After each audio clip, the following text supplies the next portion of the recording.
ಧನ್ಯವಾದ ಕೊಕ್ಕರೆ. ಒಂದು ಊರಿನಲ್ಲಿ ಬರಡೆಯ ದಂಪತಿಗಳಿದ್ದರು.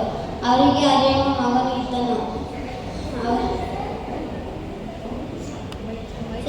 ಕುಕ್ಕಲಿ ಮಕ್ಕಳು ಪ್ರಿನ್ಸಿಪಲ್ ಸರ್ ಕಲಿತರ ಹೋಗು.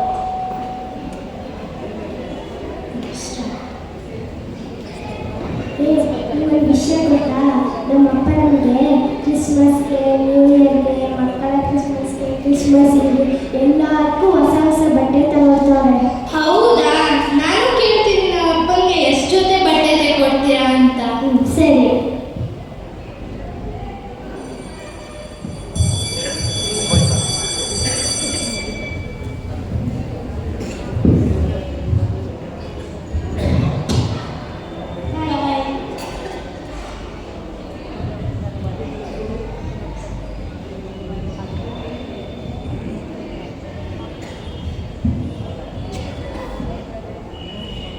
ಡ್ಯಾಡಿ ನೀವು ನನಗೆ ಬಟ್ಟೆ ಕೊಡಿಸ್ತೀರಾ?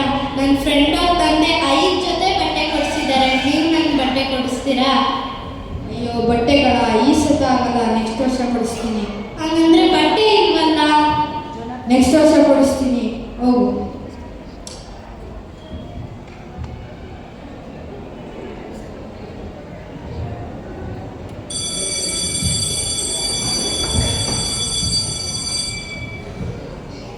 ತಂದೆ, ನನ್ನ ಬಟ್ಟೆ ಕೊಡಿಸು ತಂದೆ. ನಮ್ಮ ಅಪ್ಪ ಹೇಳ್ತಿದ್ದಾರೆ ನಂಗೆ ಬಟ್ಟೆ ಕೊಡಿಸಲ್ಲ ಅಂತ. ನಂಗೆ ನಂಗೆ ಬಟ್ಟೆ ಕೊಡಿಸ್ತೀರಾ? ನನ್ನ ಫ್ರೆಂಡ್ ಅವ್ರ ತಂದೆ 5 ಜೊತೆ ಬಟ್ಟೆ ಕೊಡಿಸಿದ್ದಾರೆ. ನೀವು ನಂಗೆ 1 ಜೊತೆ ಬಟ್ಟೆ ಕೊಡಿಸಿದ್ರು ಸಾಕು. ನಿಮ್ಮಿಂದ ಅಸಾಧ್ಯವಾಗಿರುವ ಕಾರ್ಯಗಳು ಯಾವುದೂ ಇಲ್ಲ. ನಂಗೆ ಬಟ್ಟೆ ಕೊಡಿಸ್ತೀರಾ? ಆಮೇಲೆ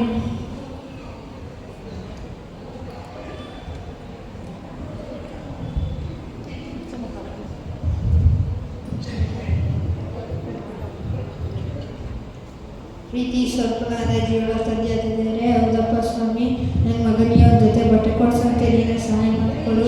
ನಾವು ತುಂಬ ಬಡತನದಲ್ಲಿದ್ದೀವಿ ಸ್ವಾಮಿ, ಒಂದು ಜೊತೆ ನೀನೇ ಬಟ್ಟೆ ಕೊಡಿಸೋಂತೆ ಸಹಾಯ ಮಾಡಿಕೊಡು. ಆಮೇಲೆ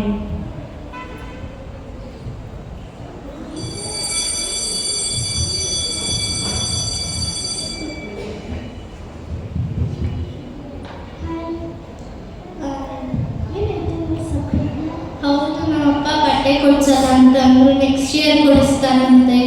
ಹೌದಾ? ಸರಿ.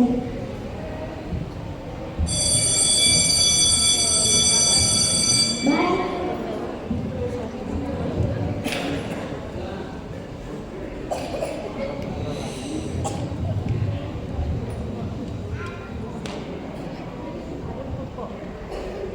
ಅಪ್ಪ, ನನ್ನ ಫ್ರೆಂಡ್ಗೆ 1 ಜೊತೆ ಬಟ್ಟೆನೂ ತಗೊಟ್ಟಿಲ್ಲ ಇವತ್ತು ಕ್ರಿಸ್ಮಸ್ಗೆ.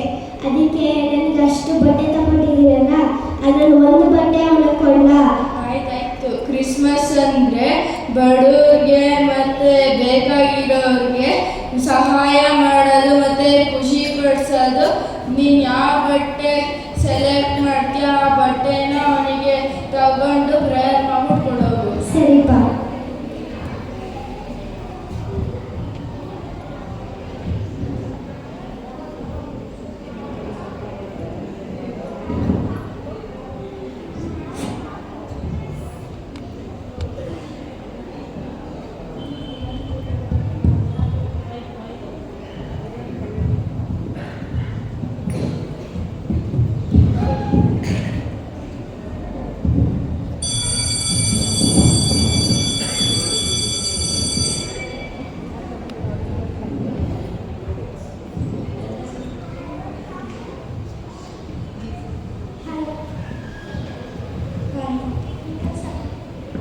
ನಿಮ್ಮೊಂದು ಸರ್ಪ್ರೈಸ್ ತಂದಿದ್ದೀನಿ ಗೊತ್ತಾ?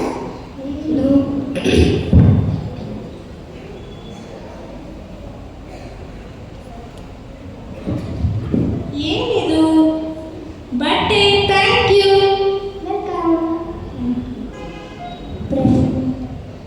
ದೇವರೇ ಸ್ತೋತ್ರ ಸ್ವಾಮಿ. ನಾನು ನಿನ್ನೆ ನಿಮಗೆ ಪ್ರಾರ್ಥನೆ ಮಾಡಿದ್ದನ್ನು ಕೇಳಿದ್ದೀರಾ ಸ್ವಾಮಿ.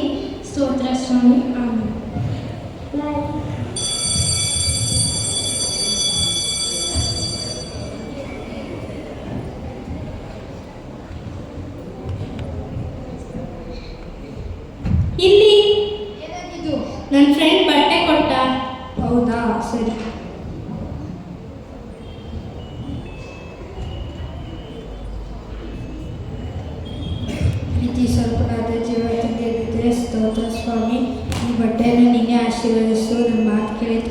ಸ್ತೋತ್ರ. ಆಮೇನ್.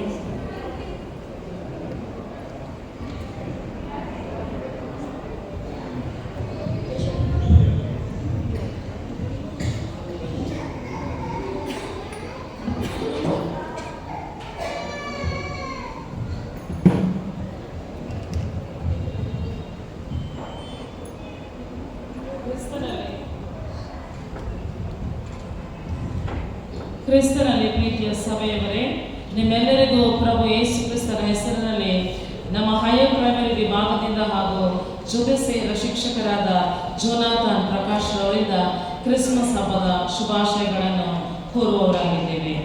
ಕ್ರಿಸ್ಮಸ್ ಎಂದರೆ ಒಂದು ರೀತಿ ಸಂತೋಷ, ಸಂಭ್ರಮ, ಸಡಗರ.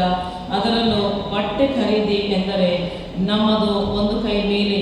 ನಾವು ಬಟ್ಟೆ ಪ್ರಿಯರು, ಹೌದು. ಈ ನಾಟಕದ ಮೂಲಕ ನಾವು ಏನು ತಿಳಿಯಬಹುದು ಎಂದರೆ, ಲೂಕನು ಬರೆದ ಸುವಾರ್ತೆ 6:38 ನಾವು ನೋಡುವಾಗ ದೇವರ ವಾಕ್ಯವು ಹೀಗೆ ಹೇಳುತ್ತದೆ: ಕೊಡಿರಿ, ಆಗ ನಿಮಗೂ ಕೊಡುವರು, ಜಡಿದು ಅಲ್ಲಾಡಿಸಿ ಹೊರಚೆಲ್ಲುವ ಹಾಗೆ ತುಂಬ ಅಳತೆಯನ್ನು ಅಳೆದು ನಿಮ್ಮ ಸೆರಗಿಗೆ ಹಾಕುವರು, ನೀವು ಅಳೆಯುವ ಅಳತೆಯಿಂದಲೇ ನಿಮಗೆ ಅಳೆಯುವರು ಅಂದನು.